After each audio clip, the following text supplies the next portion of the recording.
বাংলাদেশের সকল প্রকার গাড়ি চালকদের সমন্বয়ে নির্যাতিত মোটর শ্রমিক একতা ঐক্য সমগ্র বাংলাদেশ সংগঠন দল গঠন করা হয়েছে।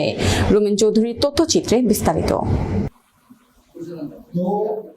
শুক্রবার সন্ধ্যায় নগরের পতেঙ্গায় বাংলাদেশের সকল গাড়ি চালকদের আয়োজনে এ উপলক্ষে এক আলোচনা সভা ও নতুন সংগঠনটির অভিষেক অনুষ্ঠিত হয়। এতে নির্যাতন মোটর শ্রমিক একতা ঐক্য সমগ্র বাংলাদেশের সভাপতি মোহাম্মদ সাজ্জাদ মোল্লার সভাপতিত্বে প্রধান অতিথি ছিলেন চট্টগ্রাম জেলা প্রাইম মুভার সভাপতি ও বাংলাদেশ সড়ক পরিবহন শ্রমিক ফেডারেশন নেতা মোহাম্মদ সেলিম খান। বিশেষ অতিথি ছিলেন চট্টগ্রাম জেলা প্রাইম মুভার সাধারণ সম্পাদক আবুল খায়ের, চট্টগ্রাম প্রাইম মুভার শ্রমিক নেতা হাসান মাহমুদ।